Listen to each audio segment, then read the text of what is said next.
Are you using AI to its full potential to take your life, your business, your relationships, every area that matters most to you to the next level and beyond? My guest today is Geoff Woods, and Geoff came on the podcast a year ago. He's the author of the #1 international bestseller, The AI-Driven Leader, Harness AI to Make Faster, Smarter Decisions.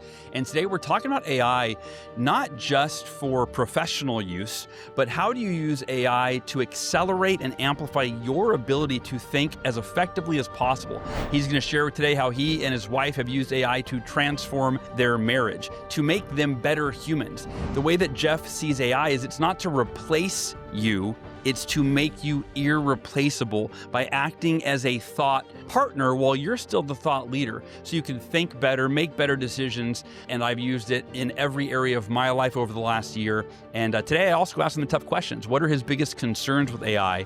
And what are the biggest advantages that you can apply to your life today, whether you're not using AI at all, whether you don't like AI, or you're already using it on a daily basis? Geoff is literally one of the world's leading experts in this topic. Again, his book, The AI-Driven Leader, is the #1 book in its category. And today you're going to learn a lot about how to take yourself, your life, your business to the next level using AI to not replace you, but to enhance you and make you irreplaceable. Geoffrey Woods, I haven't seen you since the 4th of July party at my house, dude. I know, right? It's been like a week. Miss you so long. I know. Dude, it's good to do these with friends. You know, it's like I'm just talking to my homie and who's also happens to be a brilliant #1 international bestseller. When I talked to you last, it was roughly, I don't know, year, give or take, last year at some point.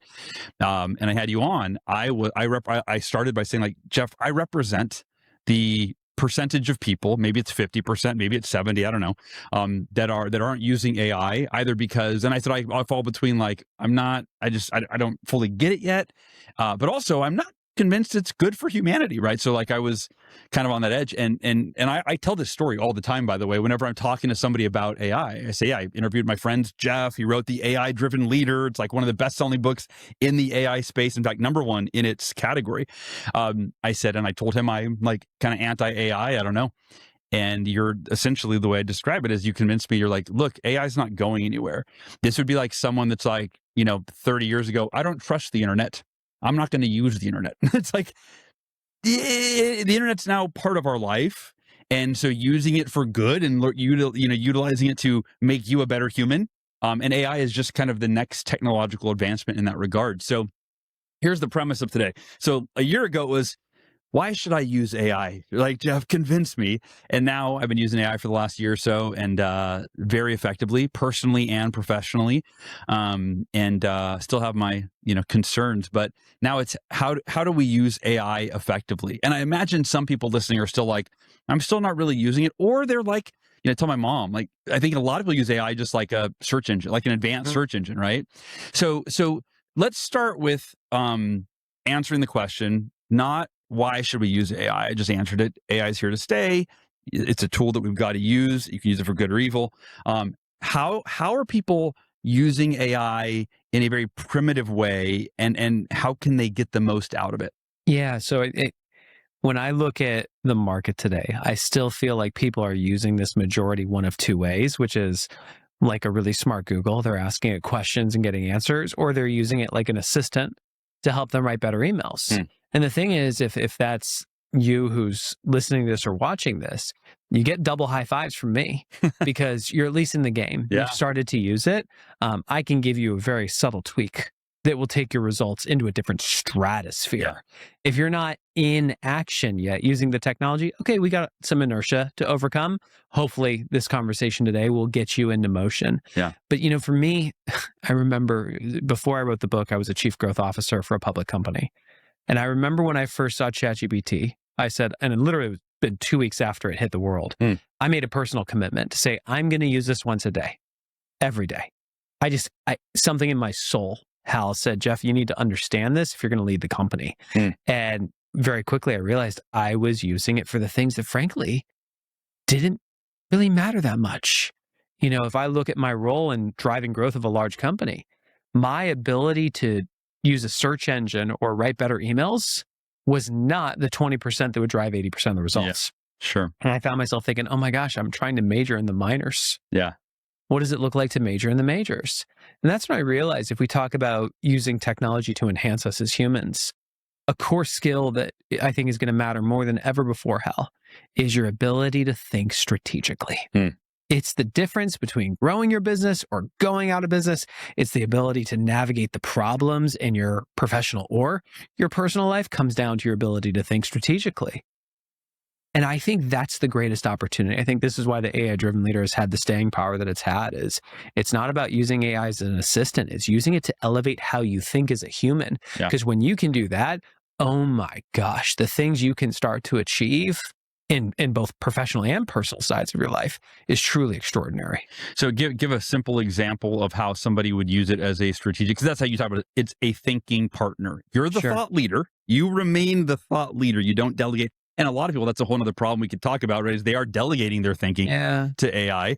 But you remain the thought leader as the human. And then this just simply enhances your ability to think strategically. Did I tell the story of the Japanese board the last time we talked? I heard it on your podcast recently, but okay, no, this is a great story. A lot of people are asking, what's the right AI use case?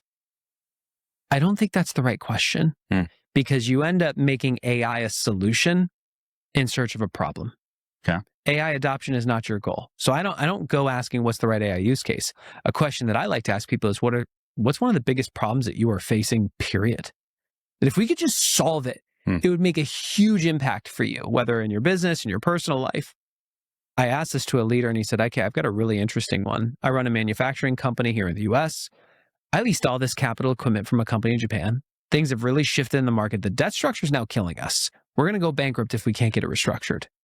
And I asked him, okay, what have you done? He goes, man, I think we've tried everything. I hired all these expensive consultants. We deployed these 5 strategies. Nothing has worked because this is a public company in Japan.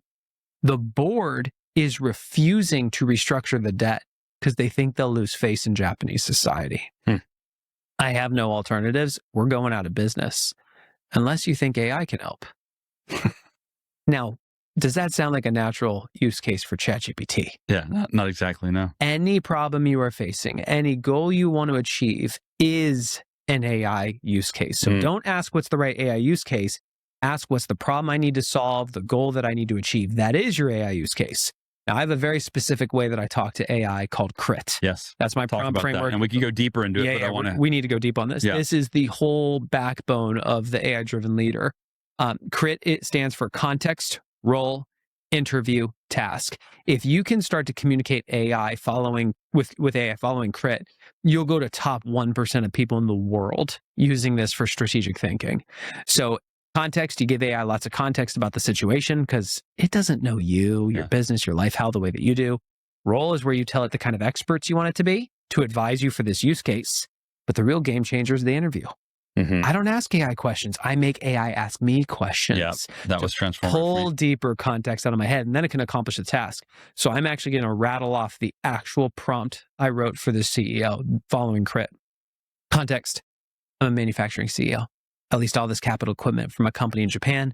Things have shifted in the market. The debt structure is killing us. We're going to go bankrupt if we can't get it restructured. I think we've tried everything. Here's the 5 strategies we've deployed, and I listed all of them in vivid detail. None of this has worked because this is a public company in Japan, and the board is refusing to restructure the debt because they think they'll lose face in Japanese society. I have no next steps, and I fear we're going out of business. That was the context section. Yeah. Role. Your role is to act as an investment banker with deep expertise in restructuring debt.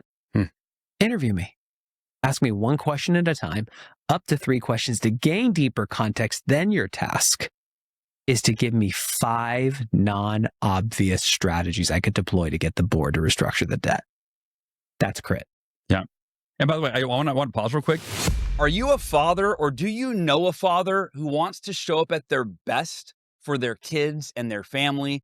You may have seen me wear this hat many times. The Front Row Dads. I've been a part of this organization for over 10 years, and this has transformed my life and my family's life. If you are a father or you know a father, I highly recommend going to frontrowdads.com to check out what has become one of the most valuable groups that I've ever been a part of, and I think it will be for you too.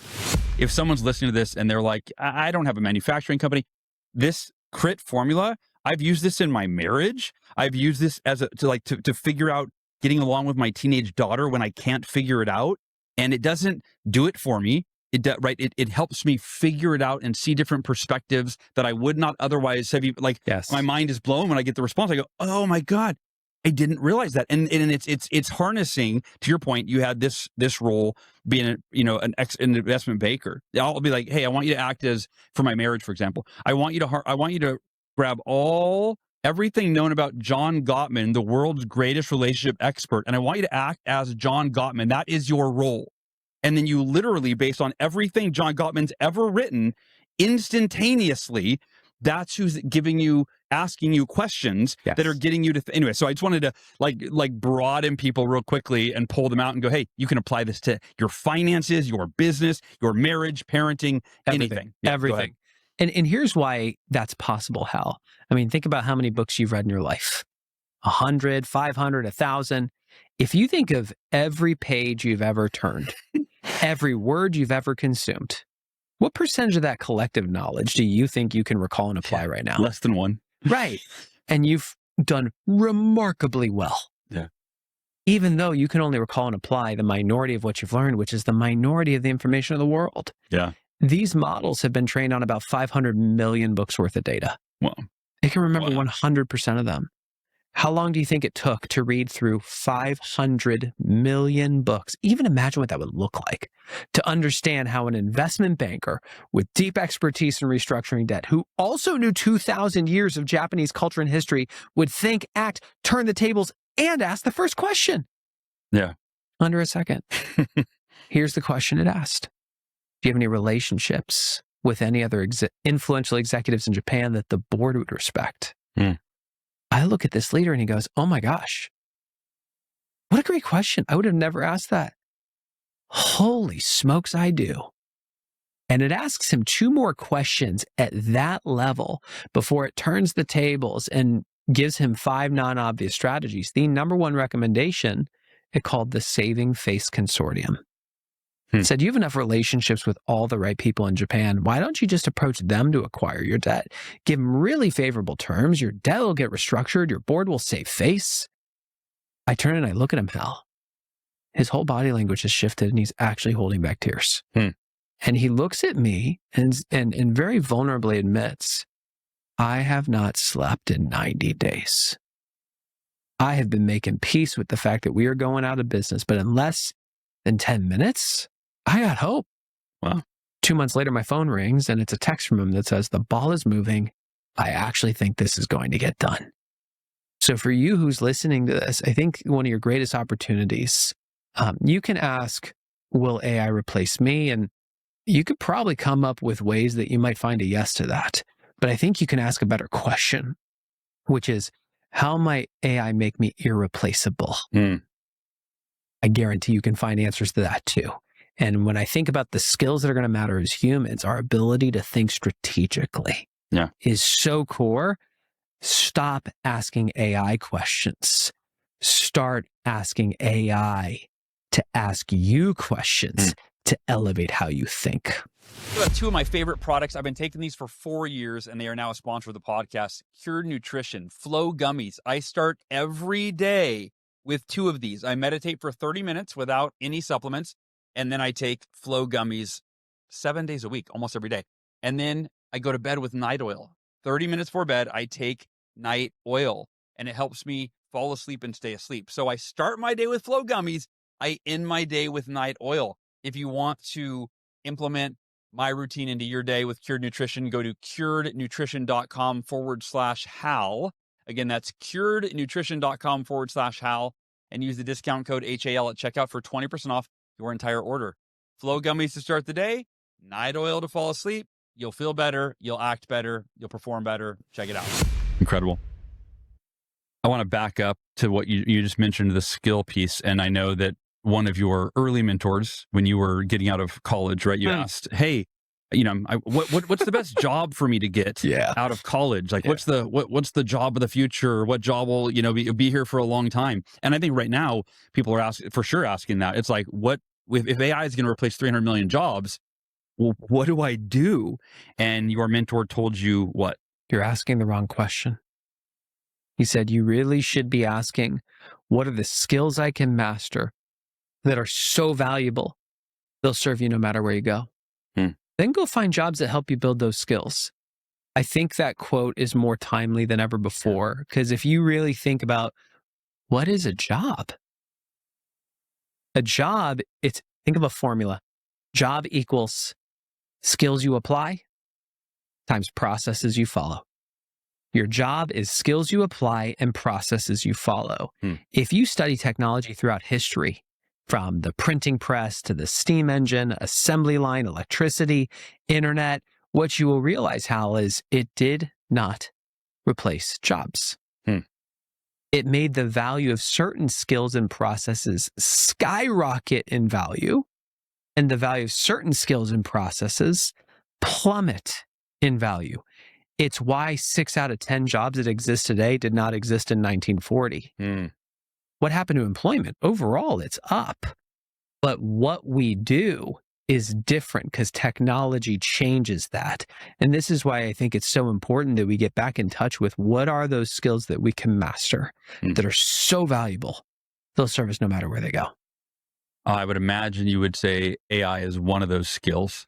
I think learning how to wield it as a thought partner, absolutely. And this is, I think, one of the greatest risks that people aren't talking about is people abdicating their responsibility as the thought leader with AI as a thought partner. A lot of people are asking AI questions and trusting the answers, or they're asking AI to draft communication or things they think they should do to hit their goals, and they're just blindly trusting it. Yeah. AI slop, they call that, right? Yes. Yeah. And I think your brain is a muscle. Yeah.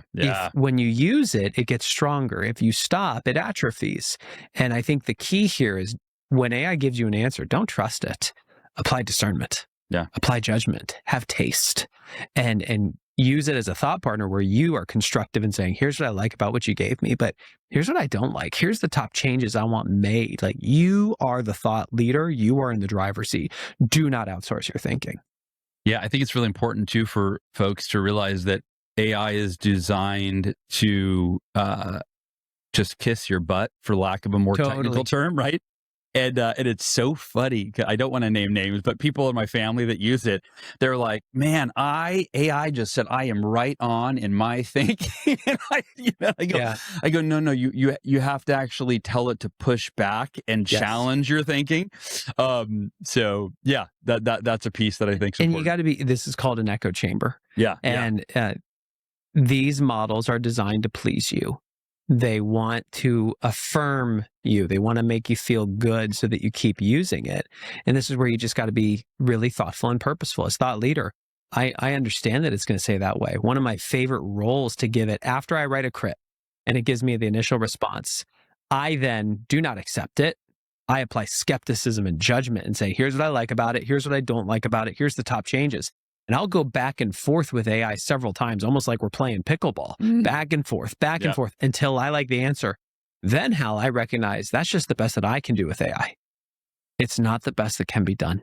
And I'm interested in the best that can be done, which then I will flip the role and tell AI to now act as the challenger, whose superpower is stress testing the insufficiency of my plan, who challenges my biases, challenges my assumptions, helps me see what I can't see. As that person, tell me what you like about this, what you don't like about this, the top changes you want made to it, and then make it better. There is always gold in that thing. When I do this with people, it blows their minds, the stuff that AI will call out and then help make it better. Wow. What are your concerns, if any, with AI in society? Yeah. My number one concern is that I think a lot of humans are lazy. Yeah. And for me, it's why the AI-driven leader is more of a leadership book than an AI book. I am trying to create a new category of leader in an AI-driven leader where we take a stand for humanity. And as the leaders, as those who are leading by example, we teach people how to use this to enhance you, not to replace you, where you do not let this undermine your thinking. That's part one. And then I think you have the societal impacts. I mean, the water consumption is real. Yeah. The electricity needs is real. And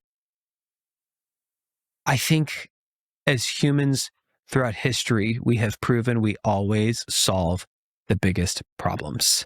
These are two very big problems. I am not the expert on how to solve them. Yeah. I do believe we can be using AI to figure out how we can solve those.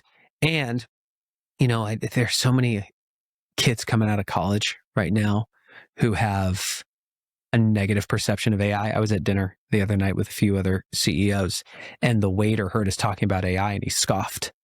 And I asked him, what was that? He goes, I hate AI. I said, tell me more. He goes, well, I'm a senior in college. I'm a software engineer. Oh, God. There are no jobs for software engineers because of AI. Number one, he's 100% wrong. Okay. I'm hiring them in my company. The demand for people who can write code with AI is through the roof, more than ever before. So she's just off. But there's this perception that there's no jobs because of it. And I asked him, do you have any idea how many CEOs I know who ask me, do you know any young kids coming out of school who knew how to use AI that I can just unleash inside my company? Yeah. It's all of them.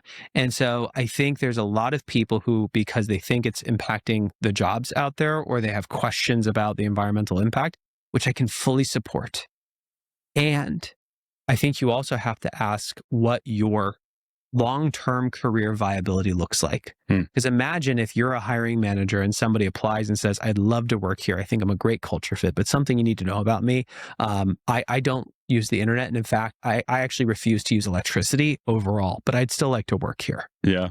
There's no chance you're hiring that person. Yeah. And AI is not optional. Yeah. When it comes to the workforce. I think you can be discerning on your usage of it, if that's a concern for you. But I really would challenge you to think about getting into the game. Yeah.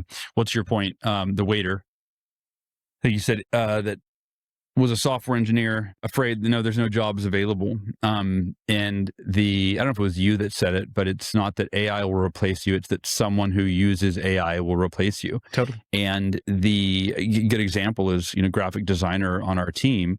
I forgot, this was 6 months ago, whatever. We asked him to do a project and he got back to us within a day. And he said, this would have taken me a week before, but because but we are not the graphic designers. Yeah. We need a human to spearhead the implementation of the AI. It's just that now he can get way more done. Yes. Much faster, right? And I think that kind of goes across the board. But going back to your mentor's point, which is like, figure out the skills that are valuable moving forward. And to your point, AI, like it or not, it's, just like the internet, it's non-optional. And I had my own experience with this, which is, before writing the AI-driven leader, the last decade of my life, I've been a coach to executive teams, whether as a chief growth officer or in my previous experience with running the company behind the one thing. My skill was asking leaders the right questions to drive new levels of growth. When I first realized that AI could ask me the same questions or better ones, Hal, it scared the crap out of me. Because I went, this is how I've made my money. Oh my gosh. Is it going to take my job?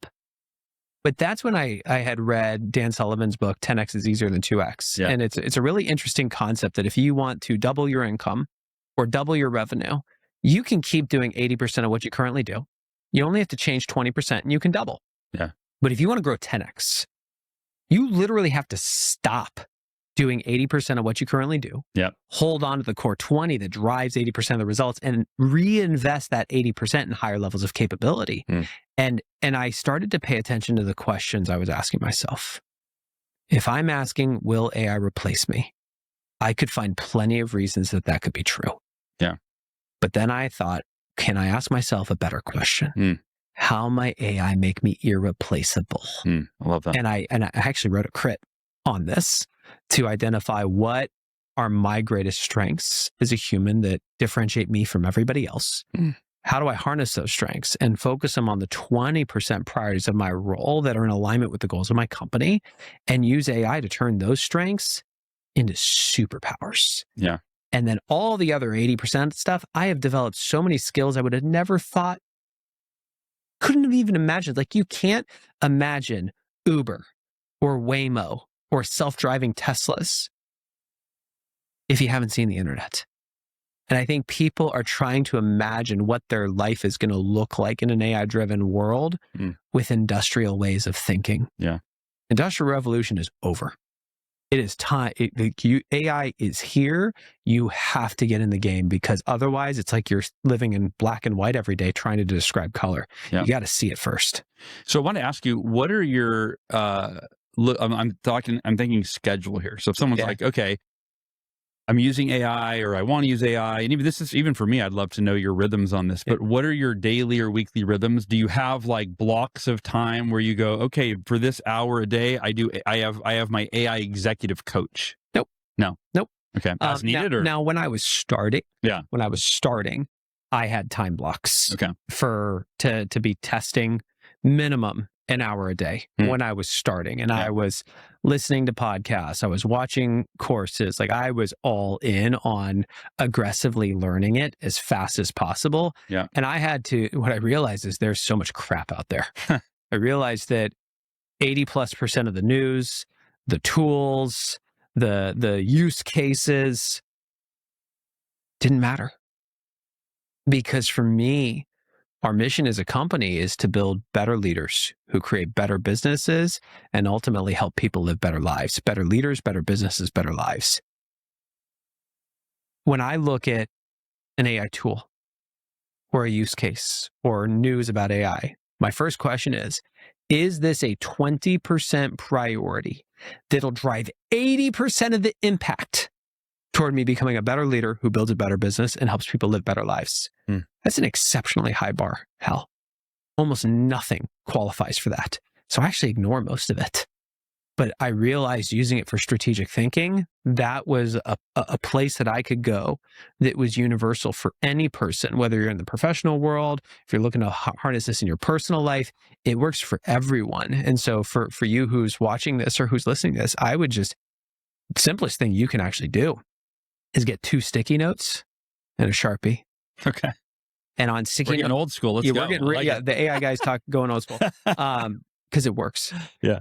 On sticky note number 1, you write, how can AI help me do this? How can AI help me do this? Sticky note number 2, you write context, role, interview, task, and put it on your desk or put it on your computer. Here's why. It's tough to read the label when you're inside the box. Yeah. Every day, you're doing something the way you've always done it. Totally.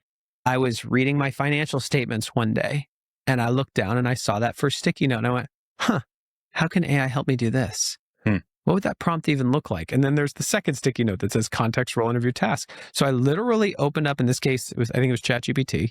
Yeah.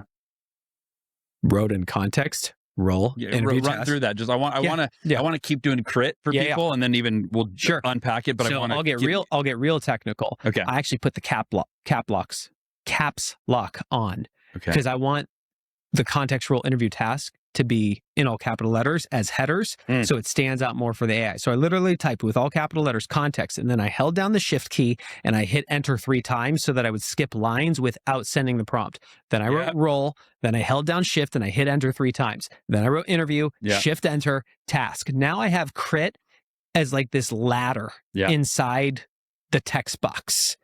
Then I just went up to the context section and I said, attached is my financials. And I literally drag and dropped my financial statements into a secure instance of ChatGPT. Yeah. Role, I said, your role is to act as a strategic CFO whose superpower is telling a CEO who doesn't know how to read financials the top things they need to know about their business that they don't know about their business. Interview me. Ask me 1 question at a time, up to 5 questions to gain deeper context. Your task is to tell me what those 5 things are. It conducts an interview and tells me the things I needed to know. It was mind-blowing. One of the things it called out, it said your DSO, your days sales outstanding. I didn't even know that was a metric. Okay. is 105 days, meaning the time you close a deal to collecting the cash is 105 days. I did research on your business and your industry. Industry benchmark would be 45 days, which means you've got X millions of dollars that you're essentially giving your customers a free bank loan. And last time I checked, you're not a bank. Wow. And so its whole suggestion was go on a sprint to crush your accounts receivable. I didn't see that. My finance team didn't flag that to me. They just gave me the books. Yeah. I did that. That was my first month. Second month, it delivered something remarkable. Third month, it delivered something remarkable. Now I realized this was a 20%er that really mattered. I then went and actually created a full-blown AI CFO. That's an agent that every day scans my emails. If finance team sends any financial reports, it automatically, without me having to do anything, runs a highly sophisticated analysis, turns it into a PowerPoint doc that's on brand and sends it to our finance channel in Slack where very specific people have access to that, putting it into language that non-financial people can understand, not telling us what performance was of the past, but telling us the top 20% priorities we need to focus on in the next 30 days to optimize the financial health of our company. Wow. I want to be really clear here. I am not suggesting that somebody goes out and builds an AI agent. I think that's a distraction. I don't think they've earned the right to yet. I'm asking you to get 2 sticky notes and a Sharpie out. Yeah. I'm asking you to get those on your desk. And then once a day, every day, write crit on something that you're already doing. Knock that domino down. The others start to fall. I'm going to give you an example from my own business. So keynote speaking is my favorite thing to do in the world. It's what I think I'm best at. I'm a better speaker than I am a writer, better than a podcaster, you name it. It's what I'm best at. And, Jeremy Reisig, who's been on my team for a long time, and he kind of helped me realize, he goes, Hal, what's your favorite thing to do? Speaking. What do you do better than anything else? Speaking. How much energy you put into speaking, figuring out how to get speeches? 0. And what happened was for years, all my speeches were incoming. We've had this conversation because people just read the Miracle Morning and came in. And because I had kids, and then when I went through cancer, I dialed my speaking way back. So I have never tried to book a speech for a decade, or really, for a decade. And so he kind of realized, like, Hal, you want to speak more now. Your kids are older. Like, my kids are teenagers. They're like, Dad, leave for a few days. Give us a break, you know? And so here's what, I'm trying to figure it out. And he goes, have you asked AI? And I'm like, because I'm literally like, because we, like, for a week, I'm like, I'm going to start prospecting. And then we get on a call and he goes, so how'd it go? I'm like, I just don't know what to do. Like, I half these people I've spoken for before, and then some I haven't. And he goes, well, have you asked AI? And I go, it's your whole sticky note point. I'm like, no. What? And it's like, it was just a dumb moment. I'm like, why haven't I asked AI? So I ask AI, right? I follow your crit formula. I've read your book. He's read your book too, by the way. In fact, he always reminds me, crit, Hal, crit. He always reminds me.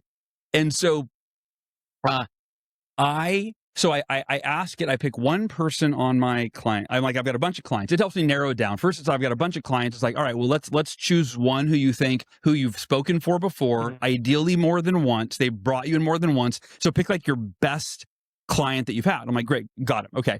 All right, what do I do now? Okay, schedule a call with them of Zoom to catch up and find out what's going on in their world. Okay, great. Okay, reached out, scheduled the call. Okay, how do I prep for the call? It's like, okay, ask the person this. And I gave it the context of what I've spoken from before. So this gets really, really cool. I want people to understand what AI can do. So it helps me prep for the call and what questions to ask on the call. I uncover that there's this huge opportunity where they're holding a meeting where every international general manager for all 18 international territories where Miracle Morning's a bestseller, they're all coming to an event together. And so I end up booking the event, right? And then I'm like, okay, I really want to get this, knock it out the park. And we had a fireside chat the first night. So I'm like, okay, I want to really ask good questions. So what I do is I upload the transcript, which I took with an AI note taker from the previous calls that we had. I uploaded my previous slides, everything. Then I went and got the agenda for the meeting, which is in a couple of weeks. And I uploaded the agenda. So AI was able to see what these GMs will be learning on day 1, what they'll be learning on day 2, and then day 3. And I come in for the fireside chat that night and the keynote the next morning. So it helps formulate questions for my fireside chat going, okay, hey, these GMs are going to be, their brains are going to be overloaded because they've been talking about financials on day one. Then they learned about these, right? And so all of it. And so it prepared the questions on and on and on. But this is like from start to finish, from I don't know what to do. I want blank result, which is I would like to book some more speeches, all the way to do this first, book a call. Here's what you ask on that call, record the transcript of that call, upload the transcript of that call, upload the agenda, right? So it's like multifaceted, multidimensional, multi-step, all from I don't know what to do, but I had 2 Post-it notes on my computer, theoretically. What was the first one? What did it say? How can AI help me do this? How can AI help me do this? And crit. Yes. And those two Post-it notes, right, changed everything. Yeah. And even as you describe that story, I had this visual in my head, which is, shifting from being the player of the instrument in the orchestra to becoming the conductor of teams and technology. It's not about you having to come up with all those ideas. We understand this fundamentally as leaders.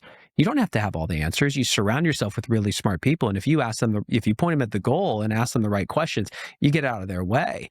Now you're harnessing AI. And I think to have the humility to say, maybe I'm not the smartest person in the room. Sure. Or thing in the room, but I can cast the vision of where am I going to point this thing, which is how do I drive more keynotes? And I can give AI the outcome, have it interview me, and then give it some agency to give me non-obvious ways to approach it. And it's coming back and saying, book this call, ask these questions. And oh, by the way, don't just stop there. Feed me the transcript from that thing, upload the agenda. It's tough to read the label when you're inside the box. Yeah. Use AI to get outside the box to help you see what you can't see and give you the non-obvious strategies. I'll share a personal one. We went through a pretty significant event with my 13-year-old daughter earlier this year, which I won't get into the details of what happened, but life-changing in a traumatic way. And the moment it happened, I remember when my wife was going to pick her up from school, we're talking on the phone about how are we going to handle this? And I remember we had aligned on what we were going to do. And I stopped Amy and I said, hold on. That's what we think we should do. Yeah. I want to test and challenge our assumptions. I'll call you right back. And I wrote a crit. And in the context, I explained everything that had happened with my daughter, the choices that she had made that we wish she hadn't made, the results of those. Your role is to act as a world-class parent coach, also pediatric psychologist. I want you to interview me. Ask me one question at a time, up to 5 questions to gain deeper context. Your task is to walk us through how you think we should approach this and keep it really simple for us because the emotions are very charged. Yeah. And it conducted an interview and basically it came back and said pretty much everything we were planning to do was wrong. Yeah. And it said right now she needs 2 things. You have 2 jobs, support and stability. Your job is not to criticize right now. Your job is not to enforce consequences right now. Your job is to be her support and to show her stability because her world just got shattered. And that was phenomenal advice. Now, did I just blindly trust it? No. As the thought leader, I applied my judgment and thought, do I agree with this? Yeah. Which I really did. But it helped us see what we couldn't see in that moment, which in that case, like for me, showing up as a better parent is one of the most important things I can do. Sure. Front row dads, baby. Yeah, that's right. That's right. Yeah, man. No, I've similarly, I've had it in my marriage where I'll write a response to my, wife when we're in an intense moment or something, and I'll breathe and I'll throw it into chat. I'll just go, hey, just real quick, just am I missing the mark here? And it's like, whoa, buddy, please tell me you didn't send this yet. And then it offers some perspective. I'm like, God, that makes so much sense. Did we I talk didn't about think- the marriage coach? Did I tell you about this? No, tell me about that. But we have friends that are using it as, like, many people are using the marriage. So it was January, February this year. Every year, Amy and I will do a couples goal setting retreat where we get a hotel downtown, nanny for the kids, and it's a chance to connect, but also to set our goals for the year. And I remember we were getting into certain tiffs, and one was around my travel schedule. I mean, the book's been a rocket ship. It's required a lot of travel for speaking, which I get to do this. It's an honor. But she said, it's not the time away that's my challenge. It's the reintegration. I struggle to reconnect to you once you come home. And I said, great, how can AI help us do this? And I said, do you mind if we write a crit to have AI interview us to create a system so that we can reconnect faster when I get home? She goes, great idea. And so I write this prompt, and I told AI I wanted to interview us, ask one question at a time, the 5 questions. But I said, when you ask a question, ask Amy first, wait for her answer, then ask me the same question. Smart husband. Yeah. So, right. And so what ends up happening is it asks 5 questions one at a time, but each of us is giving 5 to 10 minute long answers. Like, we're literally talking to it, speech to text, not typing. Yeah. How I'm realizing by the end of the 5th question, the amount of context that this thing has unearthed on how Amy thinks versus how I think was extraordinary. And I flipped the task at the end. I said, instead of building a reconnection system, I actually want you to build a full-blown psychological profile for Amy and for me. Wow. And I want you to write the custom instructions that we could upload into a project inside of AI so that this thing could be a marriage coach. And I need you to write the instructions for Geoff versus the instructions for Amy's so that it knows when each of us is playing with this in our own, like, who is who. And it did it. 2 hours later, I remember we get into a little bit of an argument because Amy's venting about something and I tried to solve the problem, and it really frustrated her.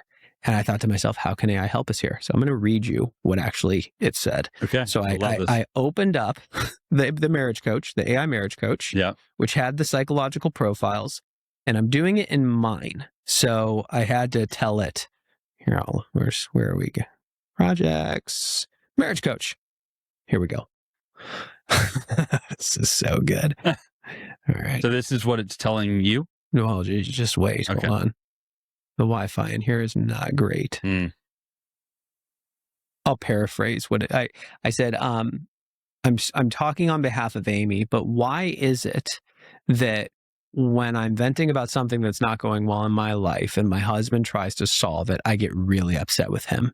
And it said, neither of you are wrong. It's a nervous system mismatch. When you, Amy, are talking about a situation, your need is actually to be held. In experience. The need is stay with me, land with me.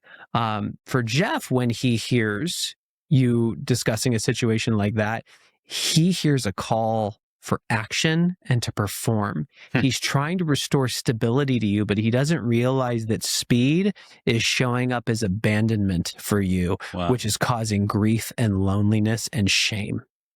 And the moment that I'm reading this to her, she looks at me, she goes, that's what you're trying to do? And I go, that's what you need? And we both go, yeah. And it was just like, all tension was gone because it understood us. And like, how often in a relationship with another human are we talking past each other versus actually listening and validating and empathizing? So that's a real example. Yeah.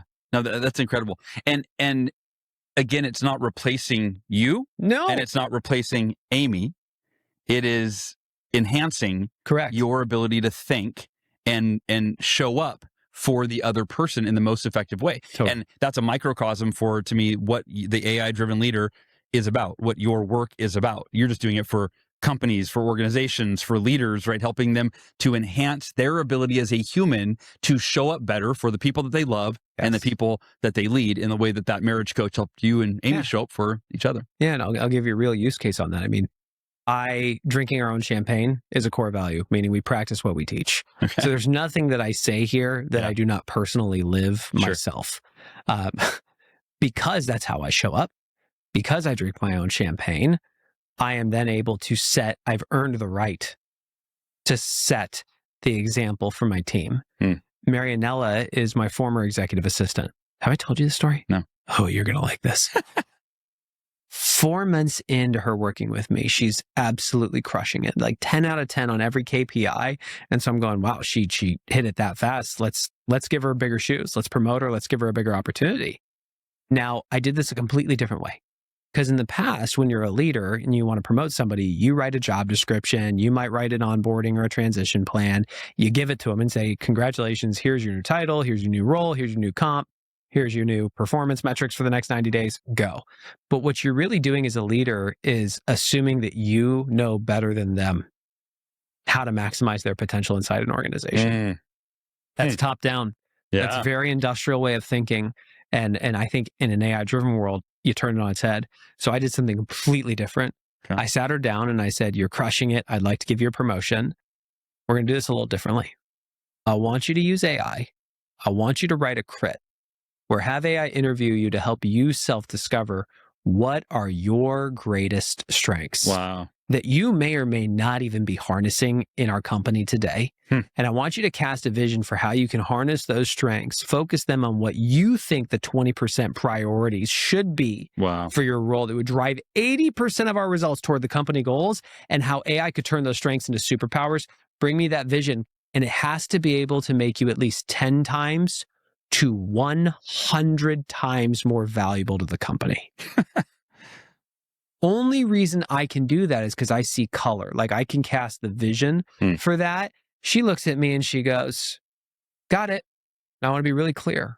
Before working with me, Hal, she knew how to spell AI. That was it. Yeah. She had never used any AI tool. I literally gave her a copy of the AI-driven leader. I taught her how to write crit. Like everybody who's watching this or listening to this, you can do this. Yeah.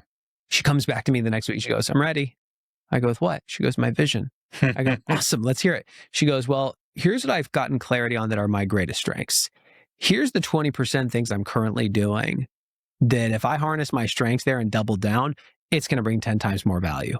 But based on my strengths, here's the things I'm not doing that I really think I should be doing. Like, I think I should be running our advisory practice for Latin America because I speak the language. We don't have anybody else can. Like, I think that'll bring 10 times more value. And if I focus on these two areas, here's all the things I'm going to have to stop doing. Now, I've segmented these into 3 groups. Here's the ones I just think we should stop. They don't really matter. I don't think we need to do them anymore.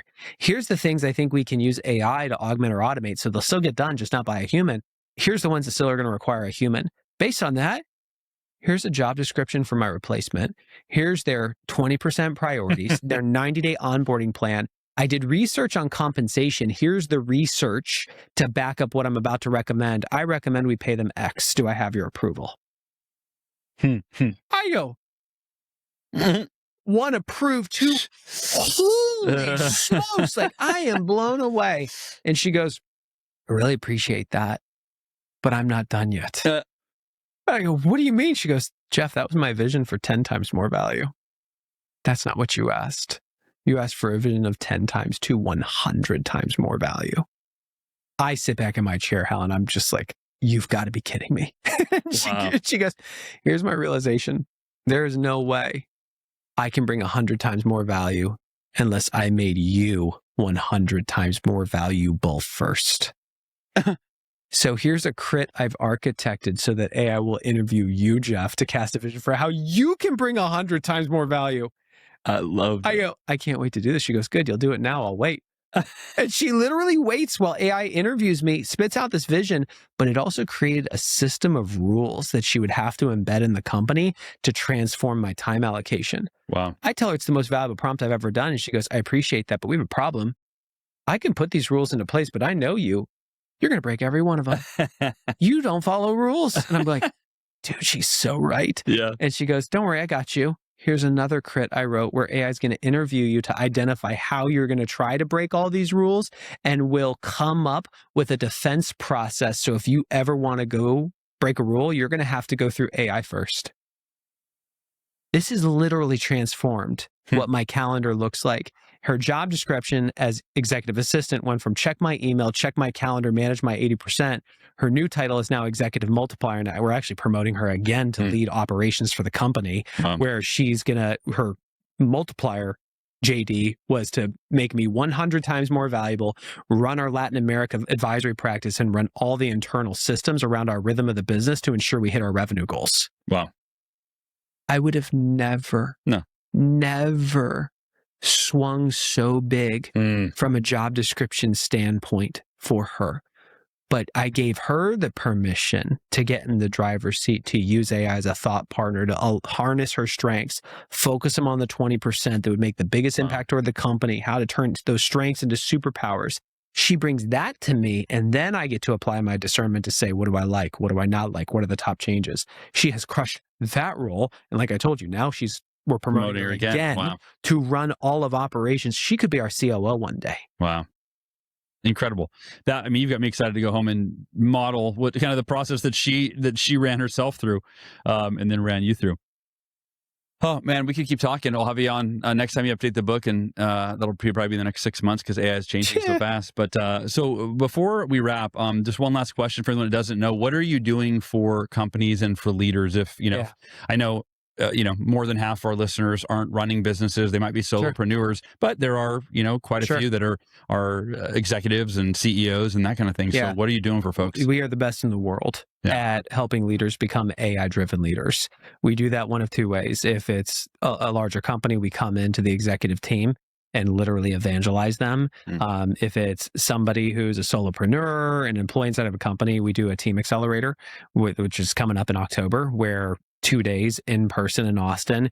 Day one, you will become an AI-driven leader. We will show you how to write crit at a world-class level, how to use AI to cast a vision where you're at least 10 times more valuable. How do you think about agentic AI in a way that matters? Because most people are doing it in a way that's actually a distraction. And day two is all around how do you use this to actually accelerate growth inside your company, because most use cases are not giving an ROI, and we're going to show you where to focus in a way that does. That's all available. And then beyond that, we partner with larger companies to embed AI in the company in a way that aligns their company strategy with the execution of the workforce that moves the enterprise value of the company, which this is my whole background over the last decade plus. We're now using AI to do it. You were doing it at the one thing, and now you're doing it at your own company.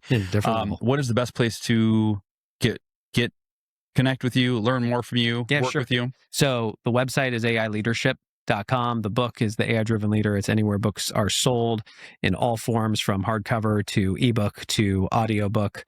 And I am on social media. Geoff Woods is LinkedIn's where I'm most prominent. And check out the AI-Driven Leader podcast. If anybody's listening to this, it's Geoff, Geoff.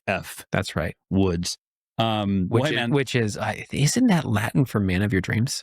Of my dreams, or just in general? Yours. Okay, yeah, mine specifically, yeah. No, but dude, this is great. This is my goal for the today, and it really helped. A year ago, it was getting me to actually, I'll try AI.